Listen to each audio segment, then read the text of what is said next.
Okay. Happy Friday. A formal apology. No, the tests are not marked. As soon as I'm finished, I'll post the grades on Moodle. I was frantically marking earlier, and I didn't finish. Well, I mean, it's Friday night, so, and there's a union meeting tonight that I have to go to, so over the weekend. And I'll hand them back on Monday, of course. I don't think that we talked about the final exam, but our final exam is when? December 16th. Kind of late, but not the latest. From 9 to 12 in E402. December 16th. 9 to 12 in E402. That's gonna have a nice view, I think. Nice room. Okay. So we've got a ways to go until then.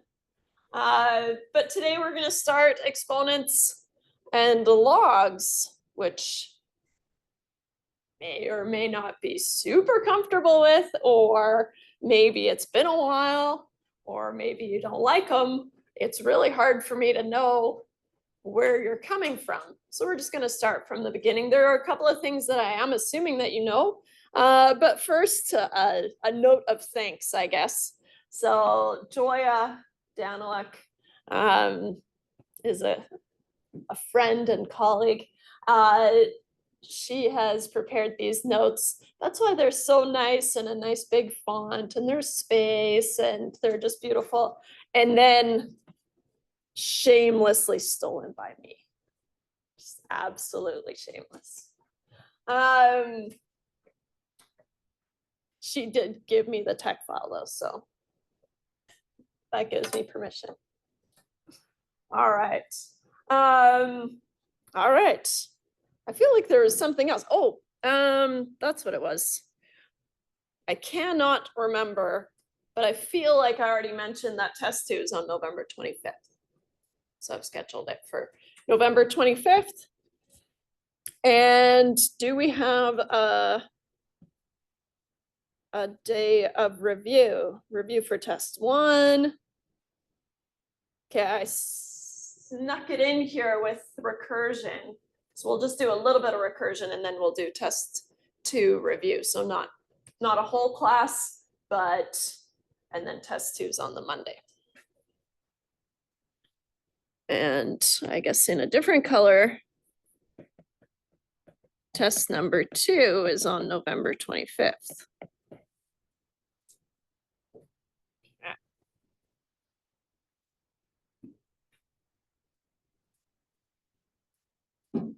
How comfortable are you guys with your laws of exponents?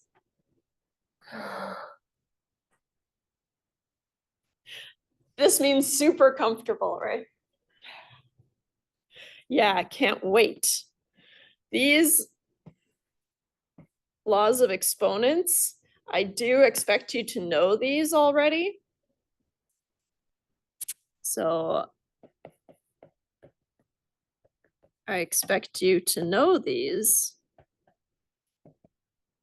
already.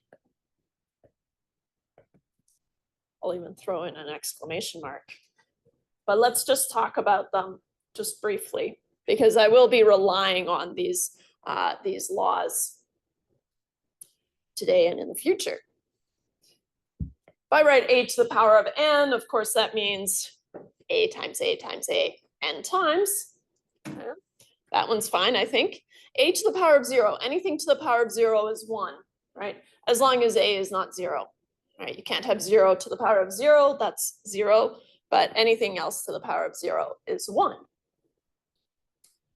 We can rewrite a fraction. Usually we move from the right-hand side over to the left-hand side, but we move between these two, right? And so a to the negative n is the same as writing 1 over a to the power of n, right? So the negative power bumps it down into the denominator, as long as we're not dividing by 0, but that you're not going to do that. You wouldn't do that. A to the 1 over n is the same root, same thing as taking the nth root of a, right? So kind of the trick, if you have to take the 14th root of something on your calculator, you would take that something to the power of 1 over 14, right? That's probably something you've been doing, I hope, for a while, maybe not. Can't tell.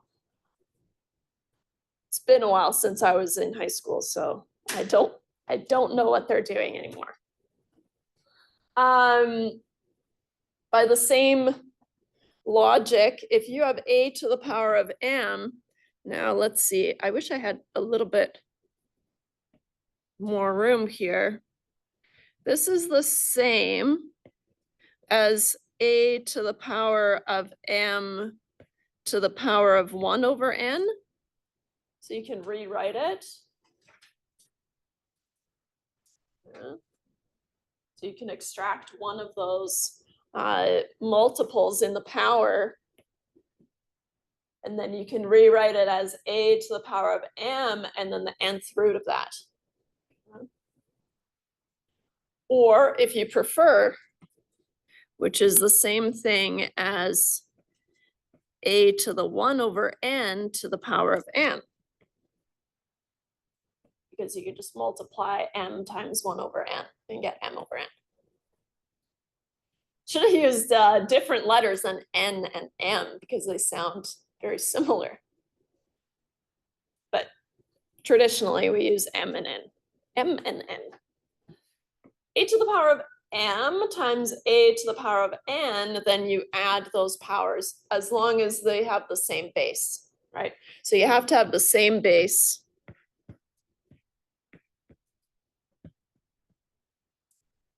in order to do that. So if you're multiplying, then you add the powers, and if you're dividing, then you subtract the powers. But why is that? That's because technically we could rewrite this as a to the power of m times a to the negative n by property 3. Right? You can write a to the power of n as a to the negative n, but now I have two of the same bases being multiplied together, so then I can add the powers. So this becomes a to the m plus negative n, which is a to the m minus n. So you really only need, just like in any math, we only need addition and multiplication, right? Subtraction is just adding a negative, and division is just multiplying by a fraction, right? And so you really only need addition and multiplication. We've already used this fact that I can rewrite a to the power of m to the power of n as a to the power of m times n. Should have done those vocal warm-ups. M times n. AB to the n, you are allowed to distribute the n as long as you're multiplying inside, right? If you're multiplying inside,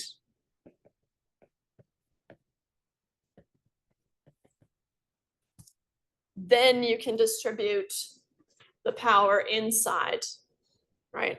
Whereas, right, a plus b to the power of n is not a to the power of n plus b to the power of n, right? I don't want to see anything like that because that's not true. By property 1, a plus b to the power of n is a plus b times a plus b times a plus b times a plus b n times. and that's bad, yucky. Then, because division is just a special case of multiplication, right? I'm just multiplying by a fraction. So then it has the same property, a over b to the n is, I can distribute it still. The n goes on the a and the n goes on the b. And same thing, if n is negative, technically, yeah, it switches and goes b over a to the power of n, but why is that? Because this distributes to a to the negative n over b to the negative n.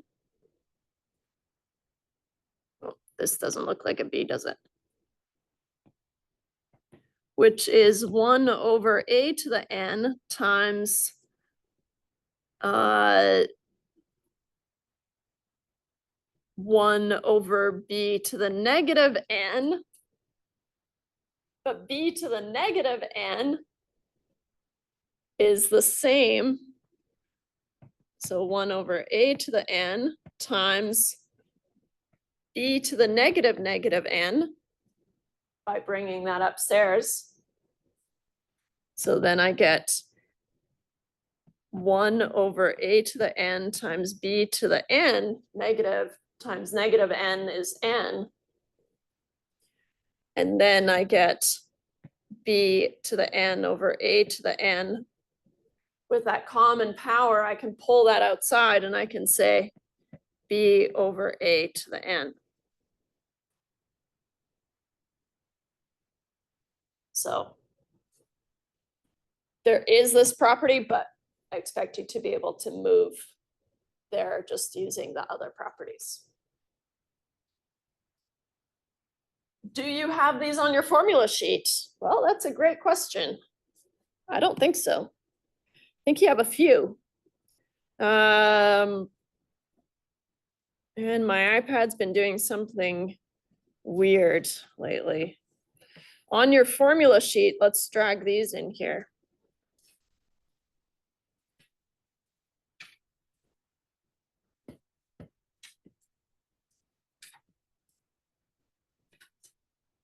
This is, I'll do this. This is what you have on your formula sheet, I guess.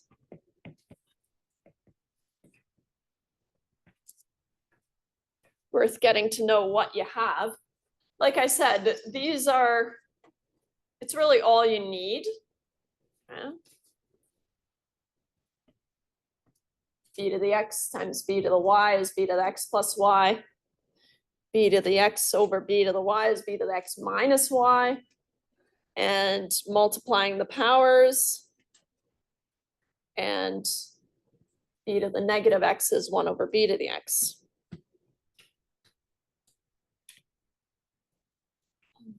Same kind of logic you can get to property 12 as from property 11. A to the negative n, but then a to the negative n is 1 over a to the n over 1 over b to the m. Let's try this one a different way. 1 over a to the n over 1 over b to the m. I have a fraction over a fraction, which you can simplify by flipping the denominator and multiplying. So you get 1 over a to the n times b to the m over 1. And then if you multiply those out, you get b to the m over a to the n. So just being really kind of limber with your exponent laws is going to be really helpful.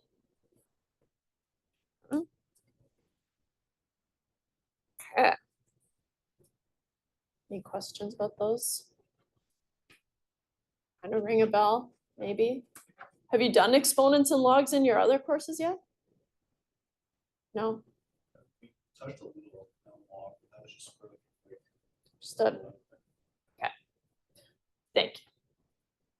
It's really hard for me to know kind of what you're doing in your other classes.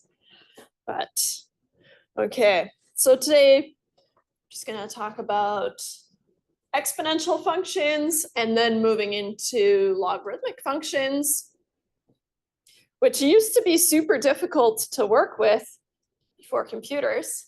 But now we just need to know the log laws, and that's basically all there is to it. Okay. Notice that all of these have kind of a variable in the power. Okay.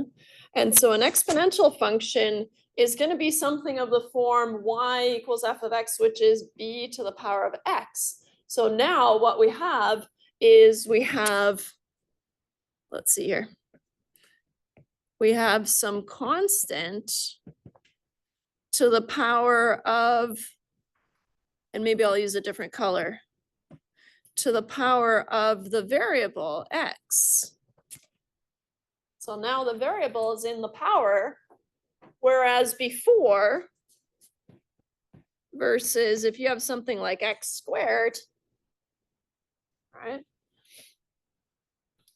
Then you have your constant in the power, and you have your variable as the base. And so today we're going to talk about, oops, I want yellow. B to the power of x is an exponential function. So as long as b is greater than 0, which means that this constant has to be greater than 0, and it can't be 1, because 1 to the power of anything is just going to be 1, and that's boring. So, but x can be anything in the set of real numbers. Okay. So here I'll just highlight that since 1 to the power of x is just 1, right? Unless x is 0. Nope, then it's still 1. I don't know why I said that. Anything to the power of 0 is 1. Okay. So, as you can imagine, you have something like b to the power of x, and you want to solve for x. We don't have anything available to us yet until logs to be able to get to that x in the power, right? And so that's the whole point, is to be able to solve for a variable that's in a power. A common exponential function is e to the power of x, which is called the natural exponential function. So e to the power of x, e is the irrational number 2.71828. Can't remember the rest, but no one can. It continues forever.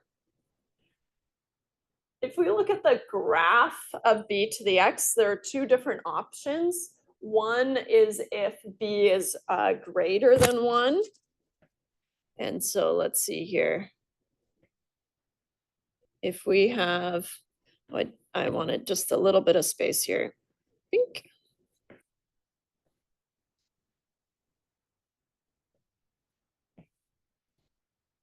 So if I have x and I have f of x, or y is equal to f of x,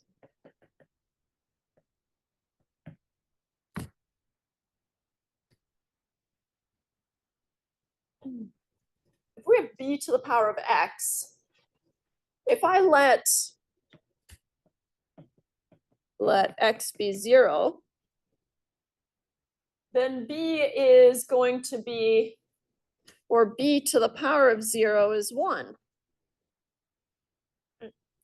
Which tells me that it's always going to pass through this point where x is 0 and y is 1, regardless of what the base is. So here we're going to do b greater than 1, and here we're going to do b between 0 and 1. Because we said b had to be greater than 0, and not equal to 1. And so that gives us our breaking points. Okay. So what does this graph look like? If b is greater than 0, then we get this kind of looking thing, b to the power of x.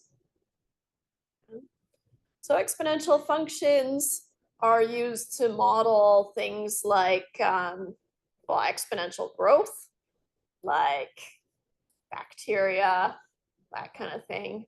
I'm trying to think of a computer science example, and I'm sure there are some because you have these exponential growth things, but now I can't draw a blank. So if you know of one, cool. If b is between 0 and 1, meaning it's a fraction, I wonder if, no, it'll just make a line. It's because I didn't approach it. It's harder. When you're drawing these, you want to make sure that you're drawing with a horizontal asymptote at y equals 0. And so here we're going to have this horizontal asymptote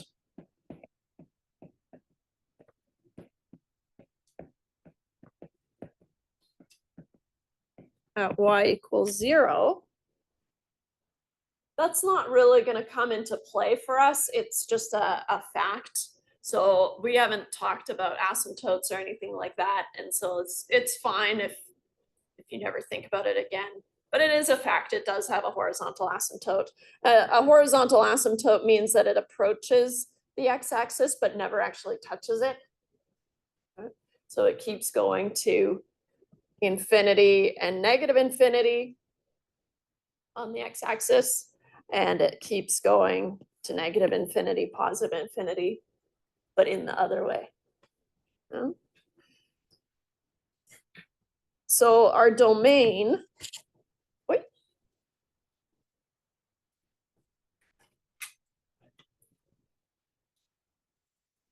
Here you go.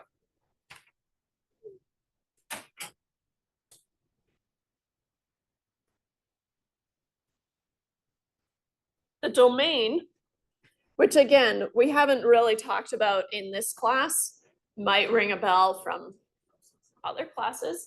The domain are the values of x, the possible values of x. And so here, the possible values of x, it can take on any value of x. There's no breaks.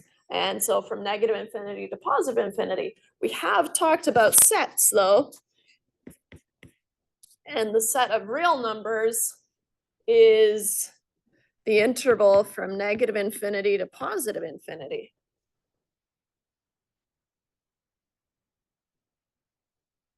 The range is the possible values of y. And so for each of these, we know that it keeps going, and we've got this horizontal asymptote at y equals 0. And so the range, the possible values for the y seem to start at 0, but can't be 0 because it'll never reach 0. And so we exclude 0 from the range, but then it can go up to positive infinity in both of these situations. So I'm going to write 0 to infinity, or if you prefer, y greater than 0, but it can't be 0.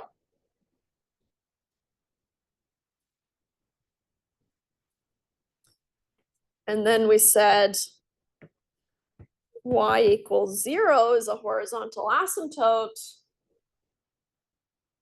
Look at the patience Joya has making all these spaces.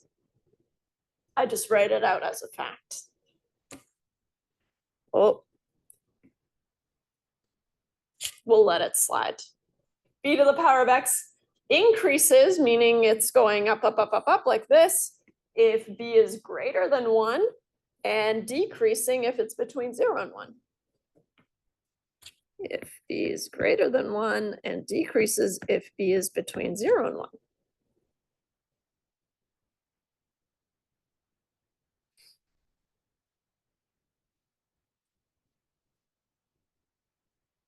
So I'm not gonna test you on the graphs or anything, but just kind of having a handle on the properties might be helpful. Or you can forget about it and see if you ever need it. How about that? But for completeness, we should talk about it. Any questions before we talk about logs? Properties of logarithmic functions. Okay. First, let's do, I'm just gonna see what's on your formula sheet.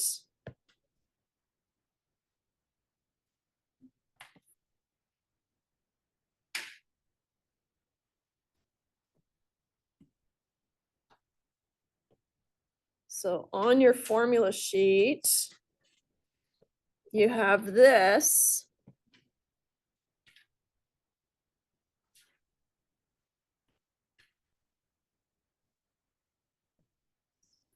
And if you need a copy of the formula sheet, I have some here. Might be nice. So we're going to introduce all these log laws. But this is on your formula sheet.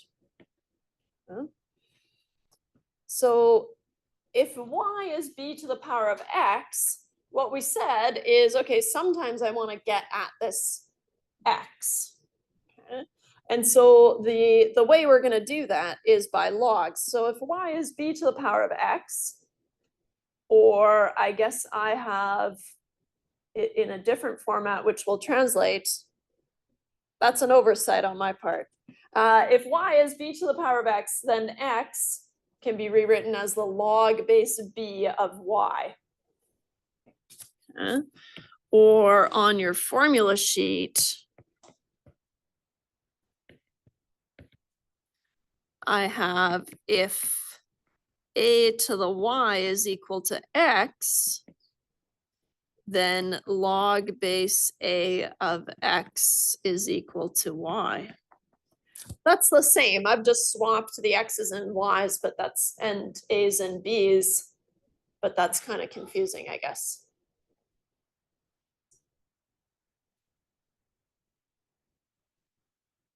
And I should have changed this to match our formula sheet. Or change our formula sheet to match the notes because I stole them.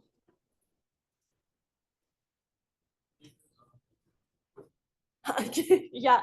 Well, actually, it's not plagiarism because I said I shamelessly stole them on the front. Does that make it okay? I don't know. I don't think so.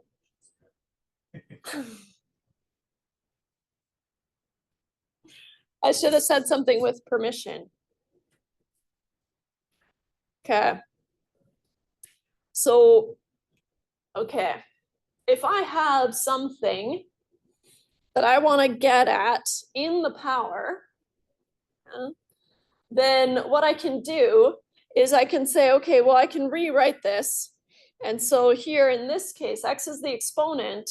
And so when you put it into y equals b to the power of x, then you get y is b to the power of x, but then replacing x with the log base b of y, then the b to the power of log base b of y, they effectively cancel each other and you get y. And so this maneuver here, b to the log base b of y, they cancel and the y drops out. So b to the log base b cancels and the y drops down. That's not math terms. That's just how I think about it. So if you have a log base b, then if you raise it to the power or b to the power of the log base b, then you're able to cancel them. Okay. If you have to write 4 to the 1/2, Well, first off, let's practice our exponent laws, right? 4 to the power of 1 over 2 is the second root of 4, right? Let's start there.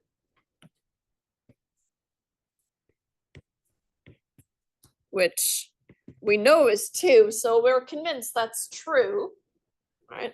Square root of 4 is 2. But if we have to write it in logarithmic form, then what you want to do is you want to map it to y equals b to the power of x, and then use x then is the log base b of y. So what does this look like? Light blue. If 4 to the 1/2 is equal to 2, then I can replace this with b to the power of x equals y.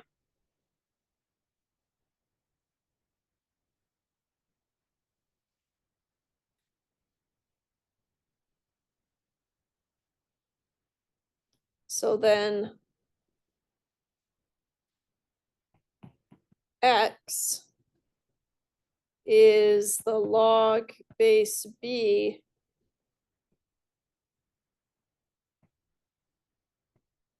of y. Sorry, I'm just deciding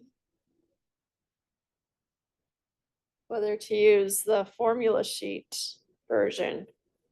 They're the same.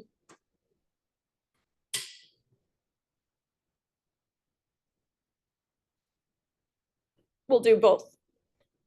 How about that? So in this scenario, x maps to 1/2, b maps to 4, and y maps to 2. So then 1/2 is log base 4 of 2.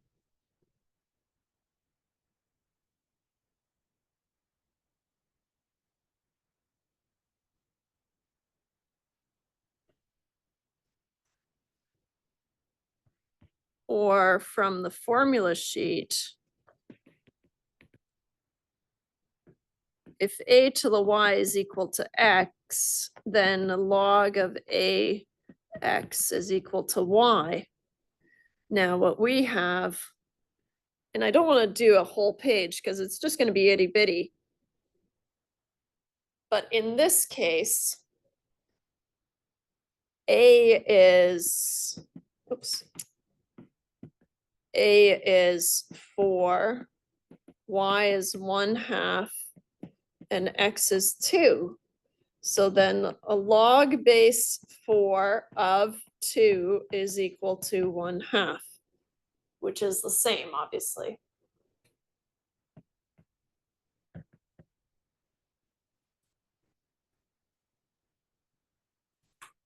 So it doesn't matter which format you use for these. This is the one on your formula sheet, so it makes more sense if you're using this one. Unfortunately for me, I wrote my cheat sheet notes, my Martha Stewart notes, using this one. So I just used the one in the notes. That was bad of me. Oh well. I don't think it's going to haunt us that much longer.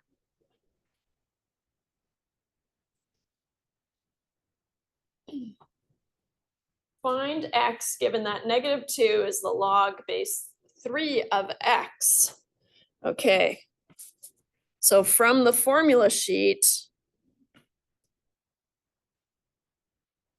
if we map it here, the log base a to the y is equal to x. So there's this kind of circular motion. So if we have the log base a of x is equal to y, if I have to rewrite this, then to get out the x from the log, then I'm going to rewrite it as an exponential function, which means that I'm going to go like this: a to the y,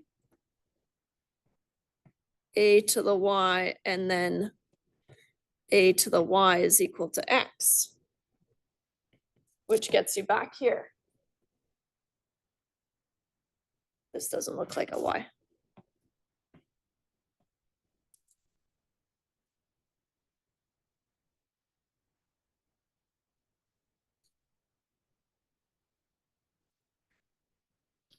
So then, what can I do? I can take a to the y is equal to x. 3 to the negative 2 is equal to x.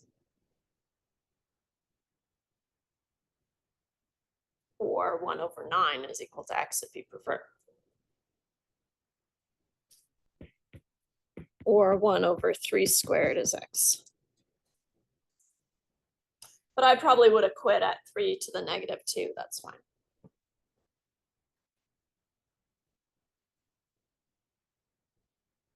Okay. Root on the next question. Yes, you do.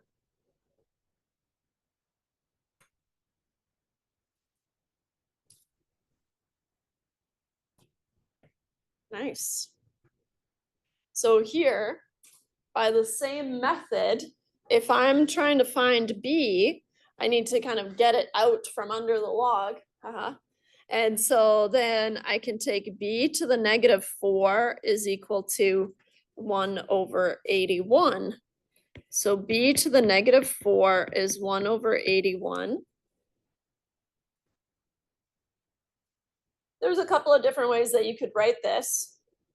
I am going to opt for rewriting b to the negative 4 as 1 over b to the 4 is 1 over 81.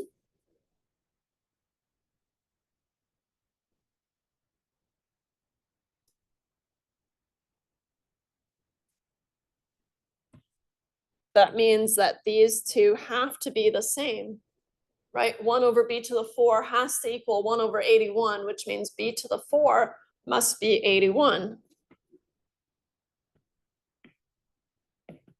Therefore, b to the 4 must be 81. Now, if I'm trying to solve for b, get at that b, then I can take the fourth root. B is plus minus the fourth root of 81.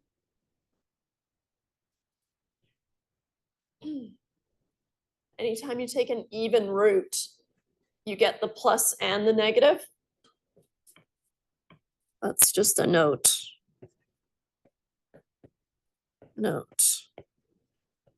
When we take the even root, or sorry, yeah, nope, commit. Even root, we get plus minus the answer. All right, we get two options.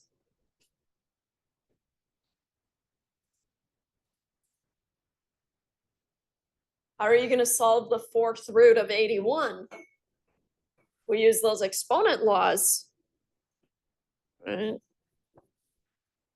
This is the same as 81 to the power of 1 over 4, which your calculator can do, and it'll tell you that it's 3. So then b is plus minus 3, but the base b has to be positive, but b is greater than 0, so b must be just positive 3.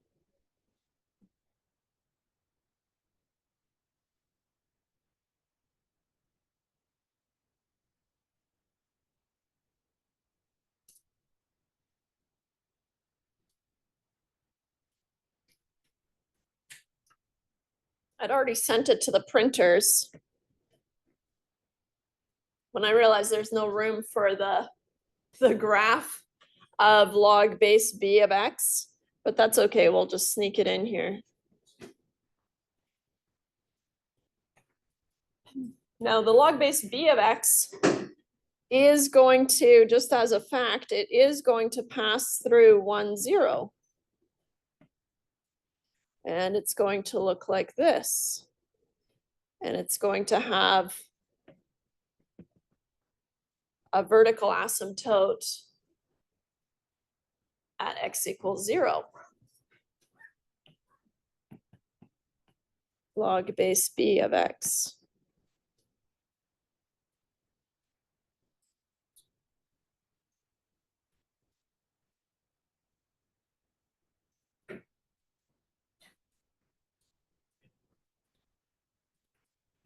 Quite all right. See ya.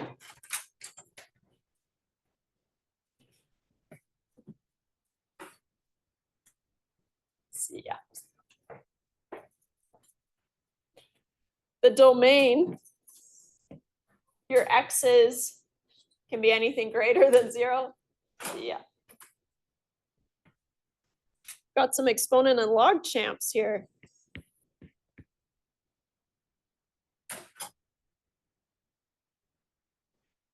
Or they really don't like them.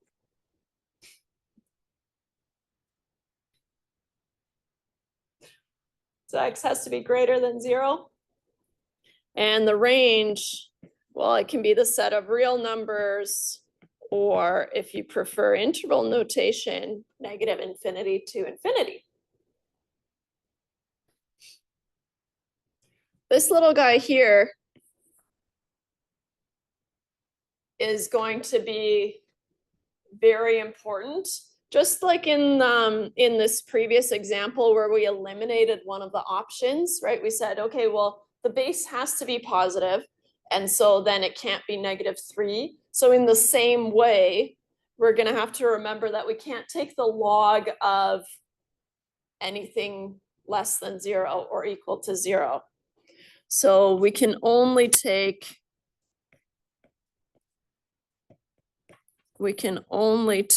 the log, and that's any log base b, or any log.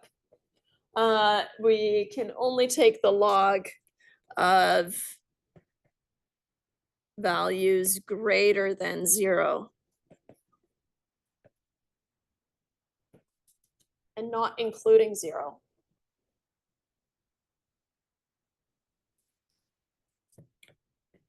Not including 0.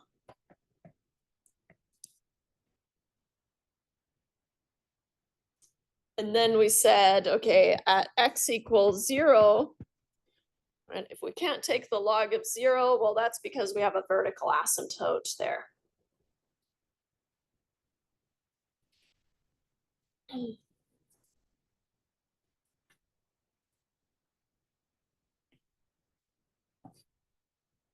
With a cutoff at x equals 1, if x is between 0 and 1, so between here and here, right, then the log is going to be less than 0. But your calculator will tell you that.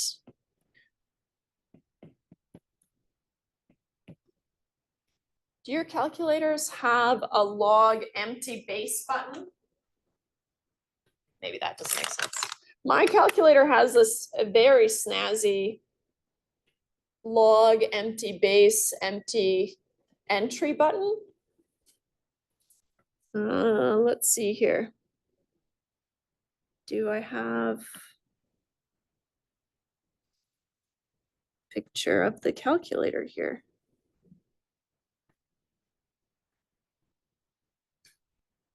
No, I don't.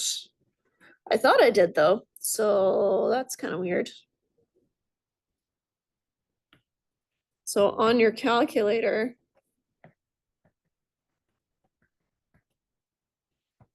you might have a log empty base empty entry button.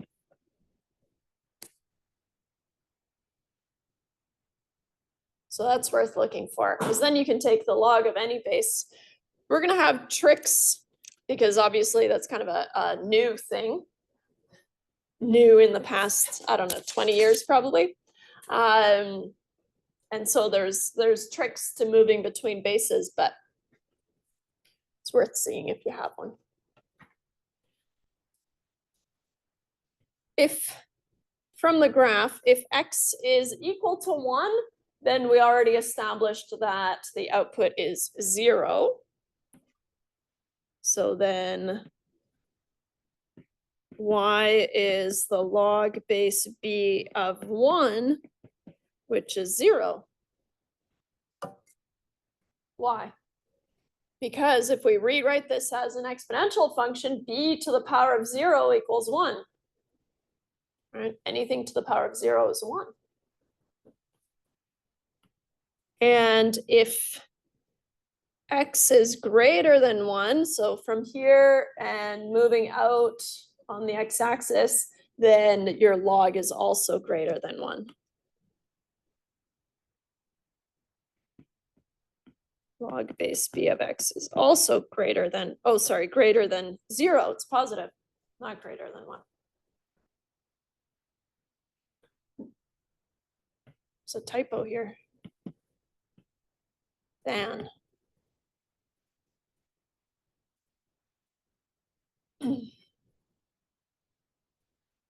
If x is greater than 1, meaning you're out here on the graph,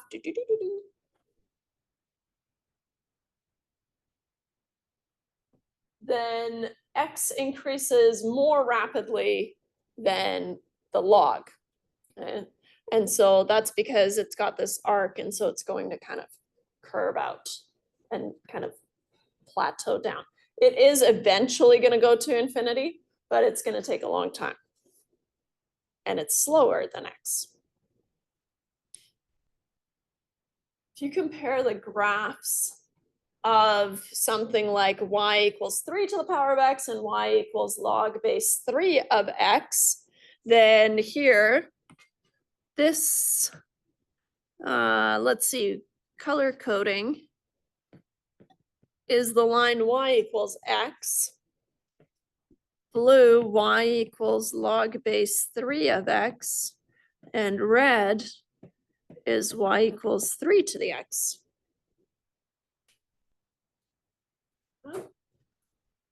Whenever we have this mirror image around y equals x, it means that one is the inverse of the other. In fact, the log is the inverse of the exponential function. And so here, a reflection around y equals x means they are inverses.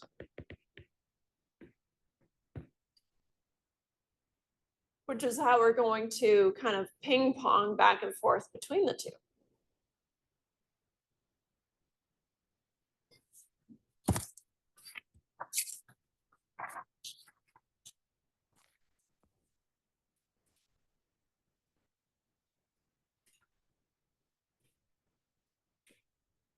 If y is b to the x, then y is log base b of x are inverses of each other. And so the cancellation property of inverses give us this nifty property, which we've already discussed briefly, that if I take, I'll zoom in here, b to the power of log base b, notice that these have the same bases. And so then what happens is those cancel each other out essentially, and this x drops down. So the move is going to be, if you need to get at something inside the log, you're going to raise it to the power of the base, right? As long as you do it to both sides, that you're allowed to do that, right? And then that's how you're going to get to this x. Similarly, if you have something in the power that you need to get at, then you can wrap the log of the same base around it and it'll drop the x down. Yeah. And so here, notice that these are the same. Same B, same B.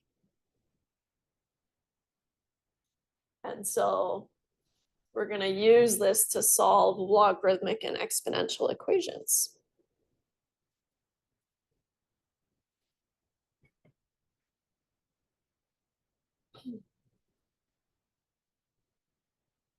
Maybe this is a good spot to have, and give myself enough space. But you have your formula sheet in front of you, and Maybe I still have it in my paste. I do. Nice.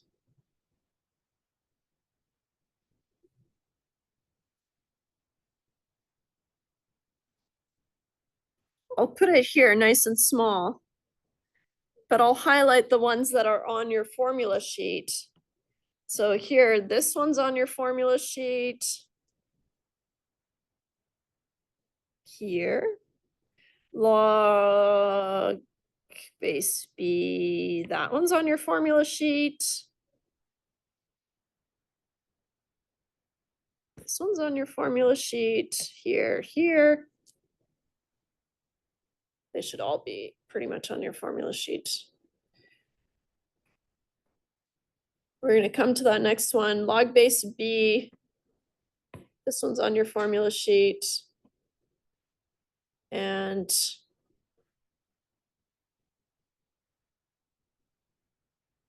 B to the log.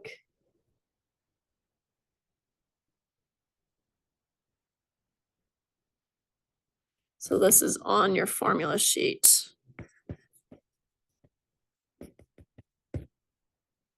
These two are not.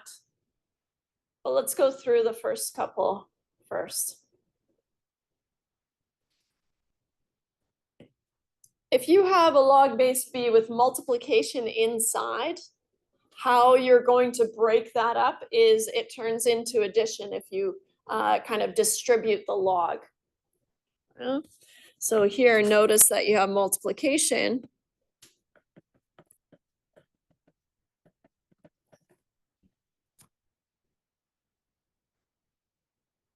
Becomes addition when distributed.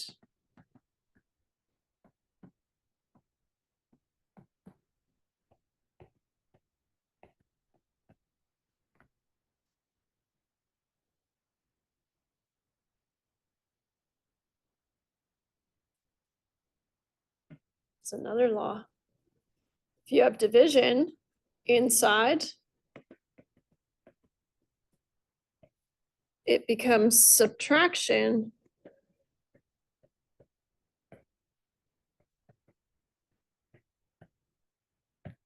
when distributed.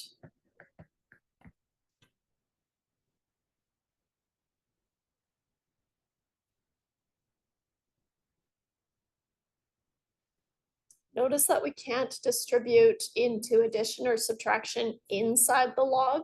So if you have addition or subtraction inside the log, then you can't simplify any further. Okay, so it only works for multiplication and division. Another very useful property that we use is that if you have x to the power of n inside your log, then you're allowed, just by the log laws, to bring that n out front, and it becomes just a coefficient. Right, so this power can drop down in front, and now you have n times log base b of x. That's handy.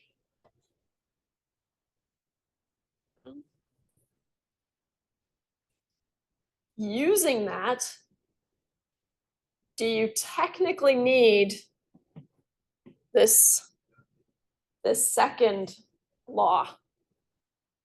Not really. If we kind of warm up our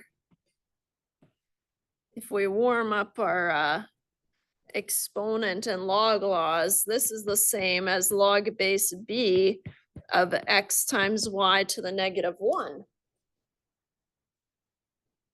All right, I can rewrite x over y as x times y to the -1. So then I have multiplication inside.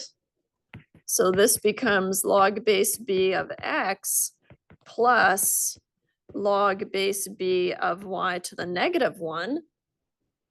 But then by this property, I don't have any property numbers, so this property, I can bring that power down in front, right? And like I said, we don't really need subtraction and division because they're just special cases of multiplication and addition.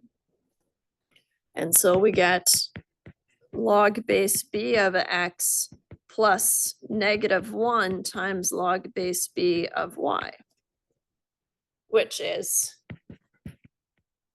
log base b of x minus log base b of y.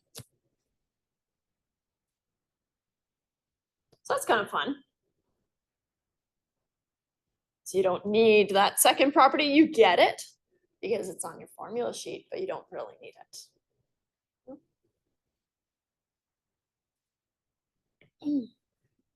Log base b of 1 is 0, right? Because if we think about the graph, it always goes through 1, 0. What's another way that you could write it?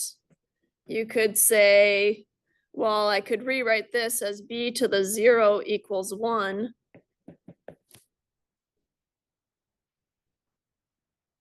That's true. Same thing, b to the power of 1 equals b.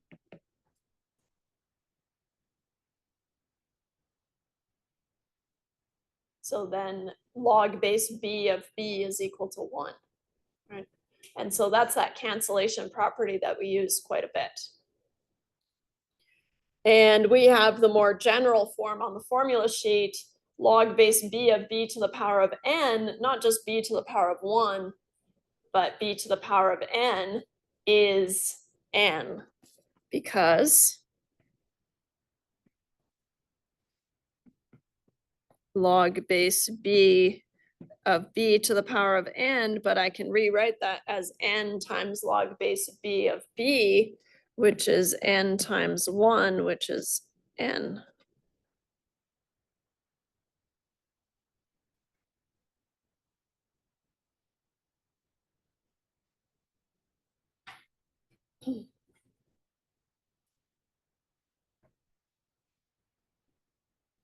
Here's this warning again. I'll do a highlight in red. Be careful, because I don't want to see any of this. Log base b of x plus log base b of y is not the same thing as x plus y inside, right? We can't distribute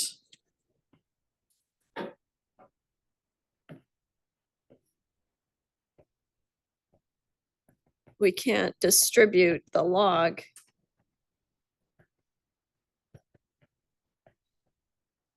across addition or subtraction.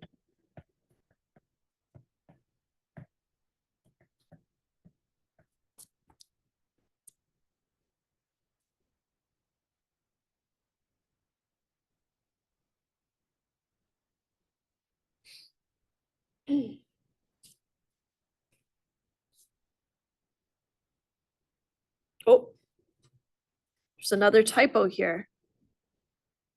This should be minus.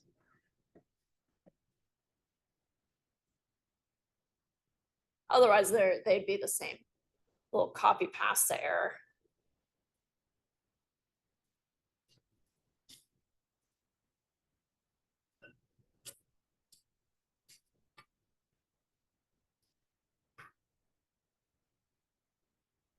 What if we have to solve for y in terms of x? So we've got this y inside this log base b. Now, the first thing I want you to check is, do I have all the same bases, right? These properties only hold if you have the same base, right? And so first thing we check,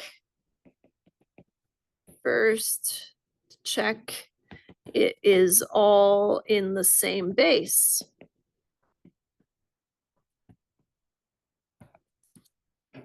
Which it is.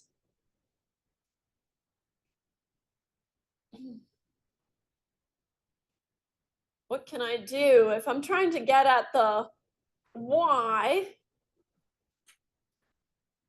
I know how to get at the y on this side. How? I can take b to the power of log b of y, and those two would cancel, and I would be left with the y.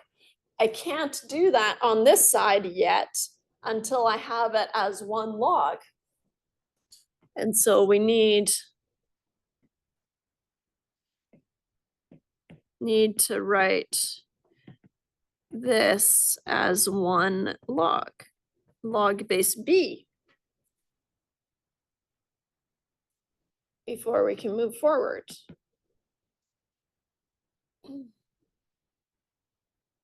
First thing I'm gonna do is I am going to kind of move this 2 in front, this coefficient of 2, I can move it up into the power. So I get x to the power of 2 to the power of 2, which by those exponent laws is x to the power of 2 times 2, right?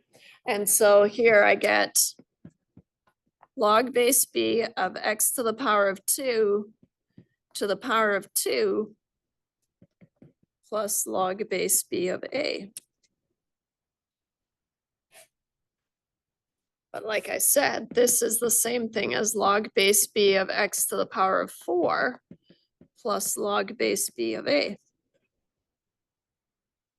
If I'm adding logs of the same bases, then I am allowed to merge those as one by multiplying them inside that log. And so I get log base b of x to the 4 times a.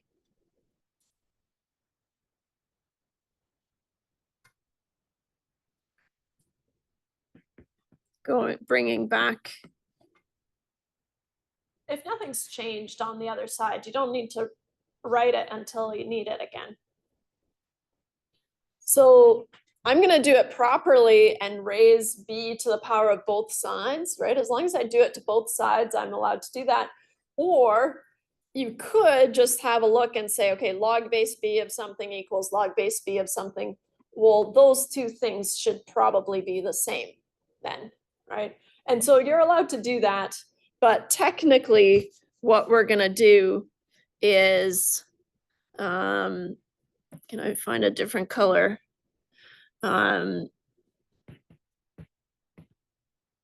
Raise, how do you say it? Take b to the power of both sides. Take b to the power. There's a technical way to say it, but it is escaping me. Of both sides. So you get b to the log base b of y is b to the log base b of x to the 4 times a,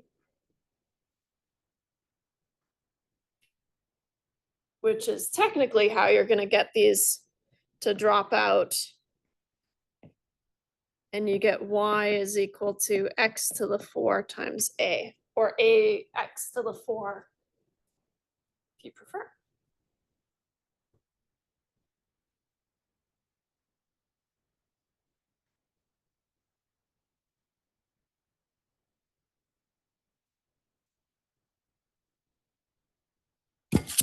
Let me introduce.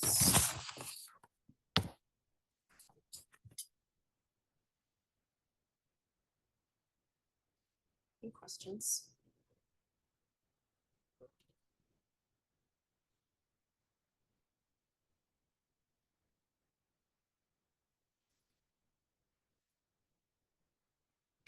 If you have to do something like this, so now we have log base e. Log base e, so e is a number that 2.171828, 2.71828, blah, blah, blah. Doesn't matter. Which is going to be called the natural log, but not for another page yet, but it is coming. So now, what can you do if you have to solve for n? Then you need to somehow combine these into one log is probably the easiest thing to do. All right. And luckily you're subtracting logs of the same bases, so that's a good thing. And so you can rewrite this as log base e of n over n subscript 0 and naught is k to the times t.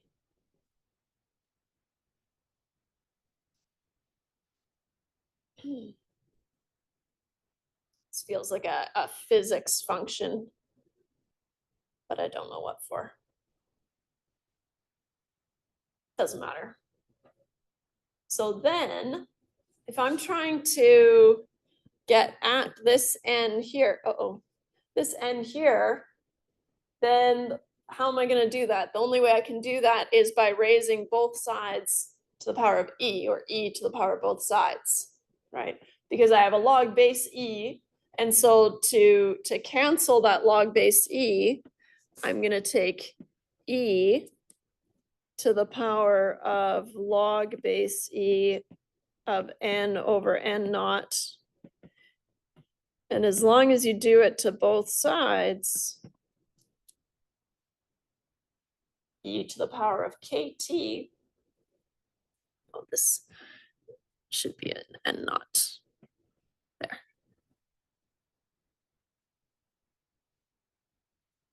Then this cancels. E to the kt doesn't cancel, it just is e to the kt, which is fine. So now you have n over n naught is e to the kt, which you can move the n naught over, and you get n times n naught e to the kt.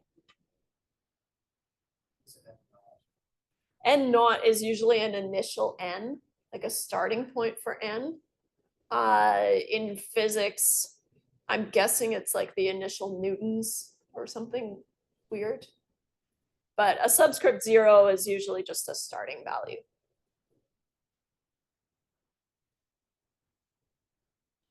And then, yeah, naught, we use n.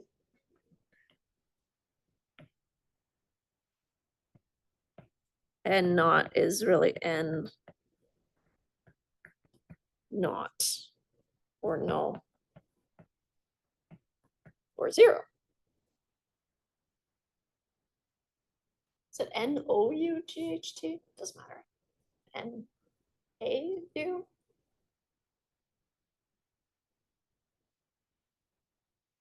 Leaning towards O, although I wrote A. But my A kind of looks like an O, so I think I'm safe. Either way.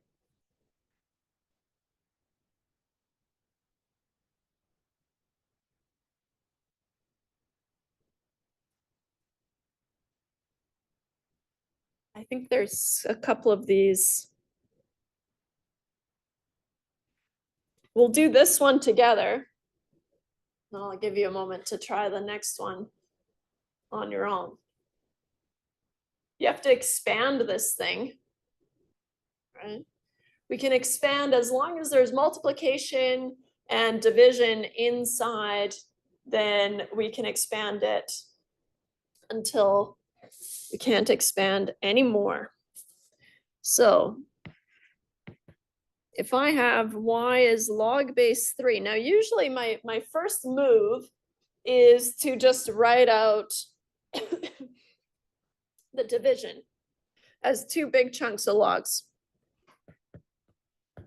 Log base 3 of x squared times 2x plus 1 to the power of 3 times 27 minus the log in the denominator,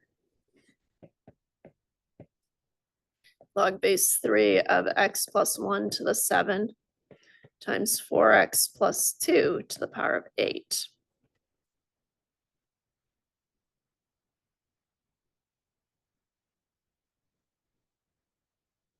Another way that you could have done it, if you prefer, is to rewrite these denominators up in the numerator by using negative powers. You could do that, right? It's all going to come out in the wash, right? Because then you're going to have a -7 and a -8 being added together. But then when you bring the powers down in front, it doesn't change anything. So I always like to approach it as just teasing apart the fraction so that I have just a log minus a log. Because now I can deal with the addition inside, right? And so this becomes log base 3 of x squared plus log base 3 of 2x plus 1 to the power of 3 plus. And if you want, once you're more comfortable, you will probably start to move these powers down in front right away. Totally fine. I just want to show you where they came from. So plus log base 3 of 27 minus log base 3 of x plus 1 to the power of 7 minus log base 3 of 4x plus 2 to the power of 8.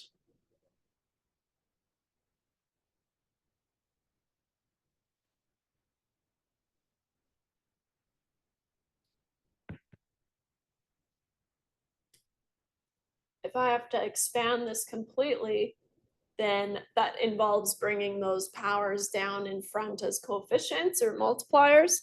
And so I get 2 times the log base 3 of x plus 3 log base 3 of 2x plus 1.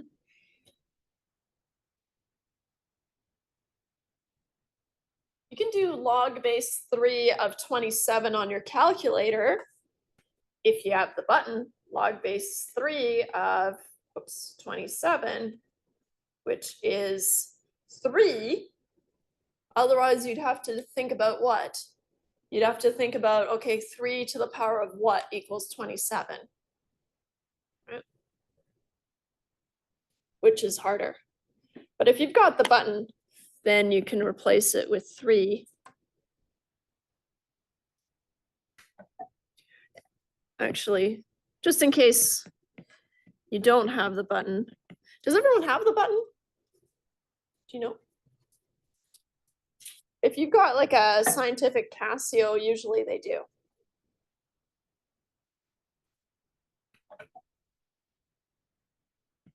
Minus 7 log base 3 of x plus 1 minus 8 log base 3 of 4x plus 2.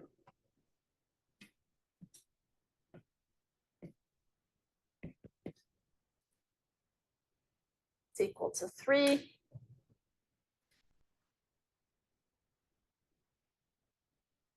But I'd be fine if you just wrote log base 3 of 27. So of course, on test 2, I'll give you a logarithm like that and you'll have to expand it. Then you'll have to zip it back up, or a different one, you'll have to zip it up into 1 log. You know you're done here because, well, here you've just got an x inside. Here you've got 2x plus 1, which we can't go any further. And we can't simplify this any further. X plus 1 can't be simplified any further, and 4x plus 2 cannot be simplified any further. Unless you wanted to pull out a common 2, but I'm going to ignore that. I'm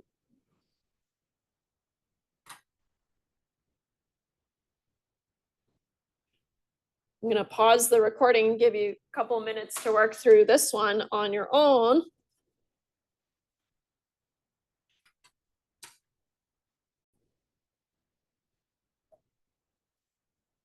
This show on the road.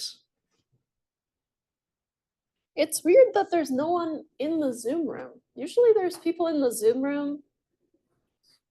And you'd think especially for this time slot. Making me worried that I'm in the wrong room. But no one has said anything, so. Well, actually, I haven't checked my phone. Oops. First things first. So I always just rewrite my fractions, right, as 2 logs being subtracted. Wait, so I have y is log base 7 of the root of 1 minus x times x squared minus 1 to the power of 3 minus the log base 7 of x to the 14 times the fifth root of x minus 2 squared. Couple of different things you can do here. I'm gonna rewrite the roots as exponents first. So y is log base 7 of 1 minus x to the 1/2 times x squared minus 1 to the power of 3 minus log base 7 of x to the 14 times x minus 2 to the power of 2 to the 1/5. That one's the sneakiest one because that's going to combine, right? Because you can do 2 times 1/5, which is 2/5. And so we get y.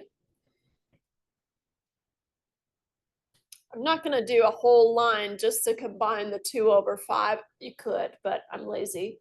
And so I'm not going to do that. Well, actually, I'll pretend that I did that by copying and pasting. How is that? And then I can just change this to 2/5. Rude. But you don't have to do it in 2 lines. Now I'm going to start picking away at the multiplication inside the logs because I can expand those to be 2 logs being added together. And so I get y is the log base 7 of 1 minus x to the 1/2.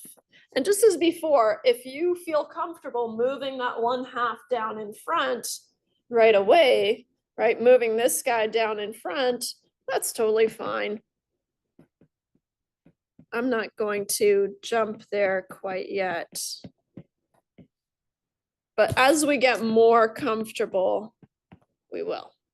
I didn't read those out. Log base 7 of x to the power of 2 minus 1 all to the power of 3 minus log base 7 of x to the 14 minus, because technically you're adding, but then you have to distribute that subtraction inside. And so minus log base 7 of x minus 2 to the 2/5. And then my last thing that I can do in here is bring down those coefficients. 1/2 times the log of 7, 1 minus x, plus 3 times the log base 7 of x squared minus 1, minus 14 log base 7 times of x, minus 2/5 log base 7 of x minus 2.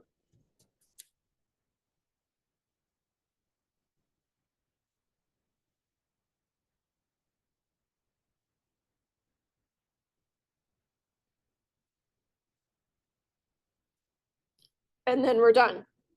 We know we're done because I'm just left with addition or subtraction in here, or nothing, just an x. Then there's nothing you can do, right? And then x minus 2 again.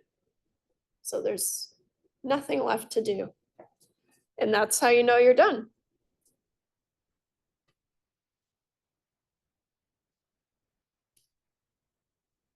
Now we're going to do the same thing, but we're going to zip it back up. Right? This one is starting off kind of sneaky because we need 2 as log base 5. How are you going to rewrite 2 as something log base 5? Well, how about log base 5 of 5 to the power of 2?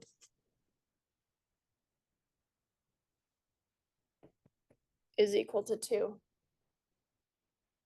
1, because of the cancellation laws, but also because you can write 5 to the power of 2 is equal to 5 to the power of 2.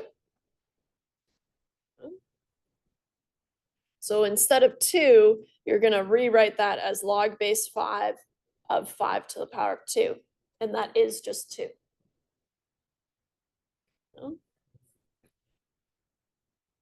And I think in the same move as rewriting 2 as log base 5 of 5 to the power of 2, I'm also going to look for any coefficients, and I'm going to just drag them upstairs into the power, right? So moving the other way. And so I'm going to get y is log base 5 of 5 to the power of 2 plus log base 5 of x minus 7 plus, and then this 11, I'm going to tack it as a power on 3x plus 1. We're allowed to do that. Just like we moved it forward, now I can zip it back up and move towards 1 log. So log base 5 of 3x plus 1 to the power of 11. And just looking at what I did before, let's make it all addition.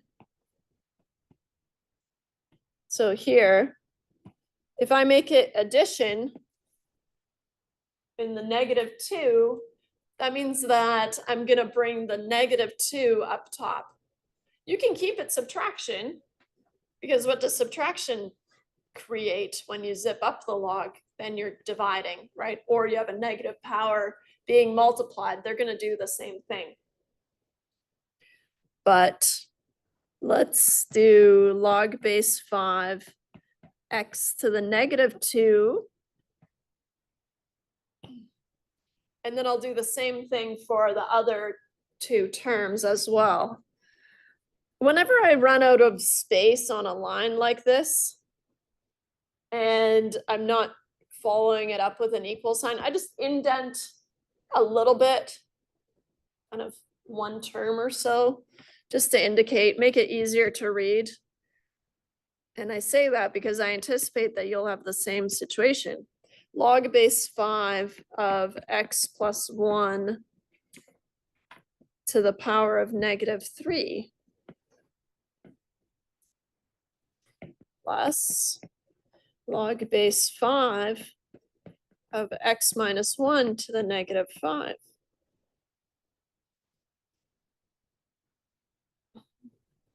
So like I said, there's a couple of different ways that you could do it, but as long as you find the same end results, then you probably did it safely, right?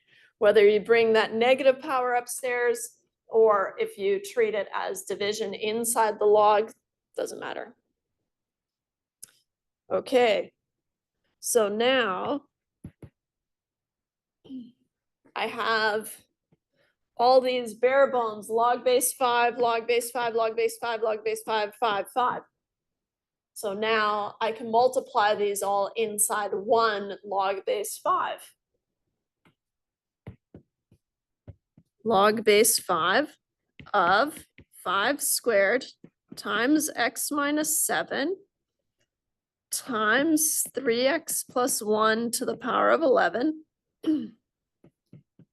times x to the -2 times x plus 1 to the -3 times x minus 1 to the -5.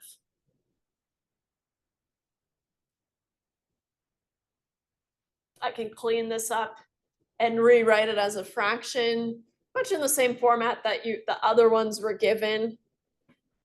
This is technically correct, so I would probably be, yeah, I'm fine with you leaving it like this. You don't even need to simplify the 5 to the power of 2 if you don't want to.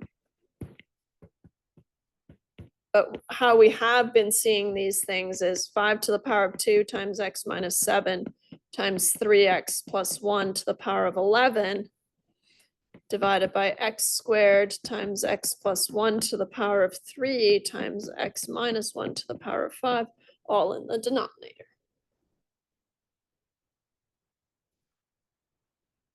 Nice.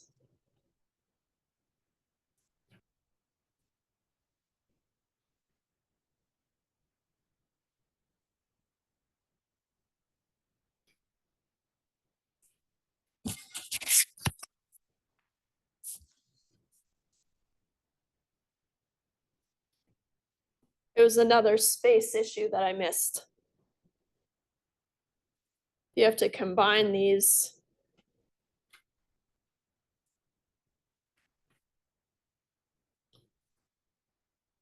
You have to rewrite them as one log. Now, again, right, if you have log base 2, log base 2, log base 2, log base 2, uh-oh. You have to rewrite this as a log base 2. Use that same trick, right? If I need a log base 2, let's start there. Log base 2 of 2 to the power of 1 is going to give me 1. So log base 2 of 2 is 1.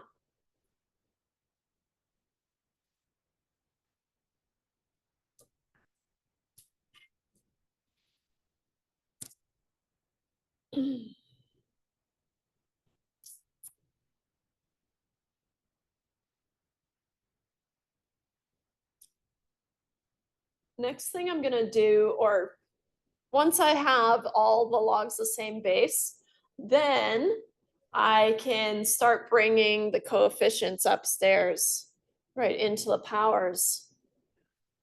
What if I didn't rewrite them all as addition? So before we rewrote them all as addition and then rewrote them in a fraction. What if I keep some of them as subtractions and just combine all the subtractions into one term? Get wild and crazy here. This is going to be log base 2 of x minus, it does involve rearranging, I guess.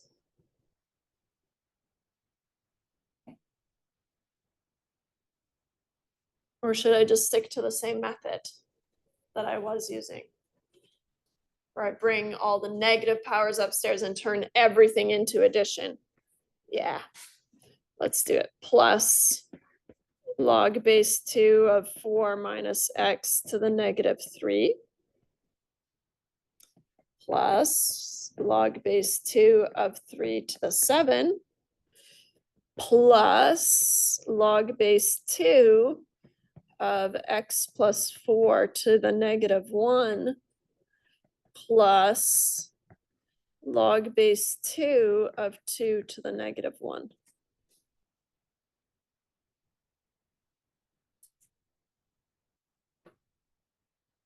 Now I've got it all. So I brought all my coefficients upstairs and I have all just bare bones log base 2. So now I can combine these. They're all being added. And so I can multiply these all inside and I get log base 2 of x times 4 minus x to the negative 3 times 3 to the 7, which you're welcome to simplify if you want, times x plus 4 to the negative 1 times 2 to the negative 1.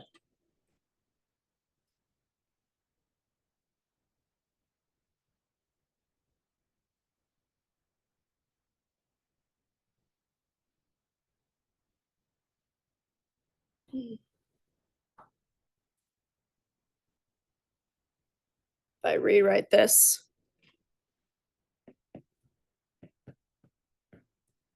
as a fraction, I have x times 3 to the 7, but usually we write the coefficient out front, 3 to the 7x. That's just a personal preference. All the other ones have negative powers, which means that they're going to be in the denominator. So I get 4 minus x to the power of 3 times x plus 4 to the power of 1, but I'm not going to write that, and then times 2. And usually I would bump that 2 up front, but that's okay.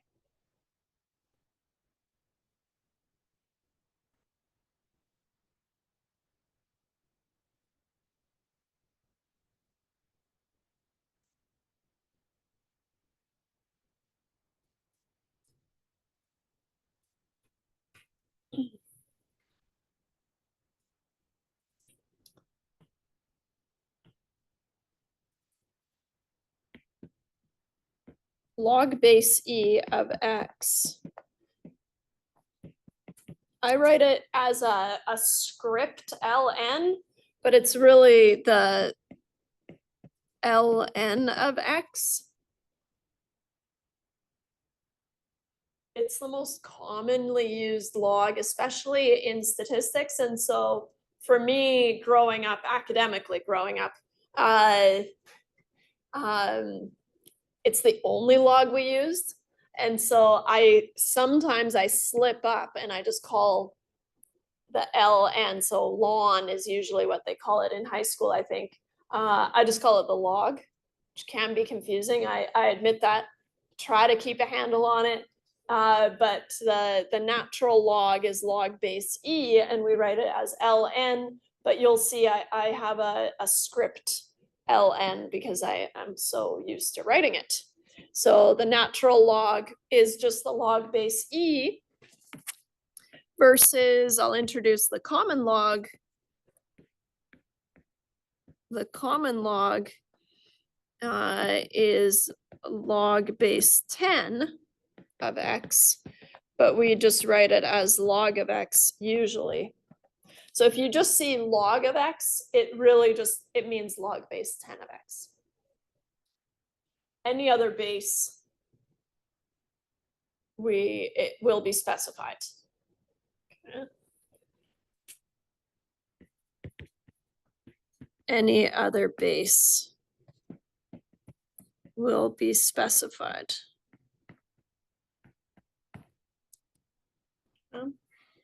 What's nice is, of course, all the log properties hold.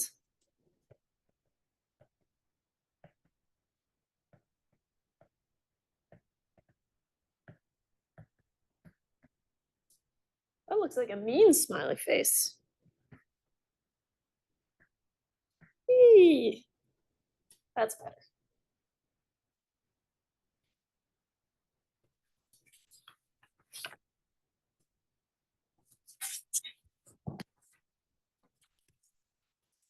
So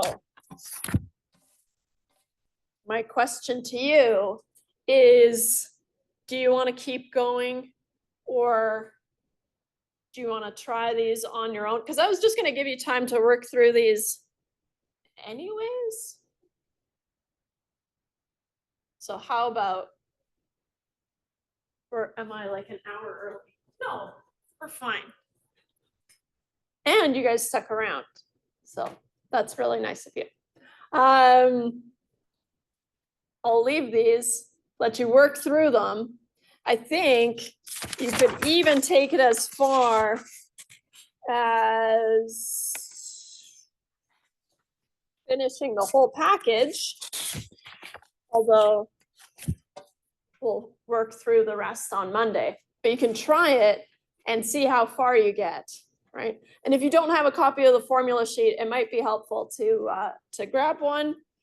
With that, I release you. I hope you have a wonderful weekend, and I'll see you on Monday.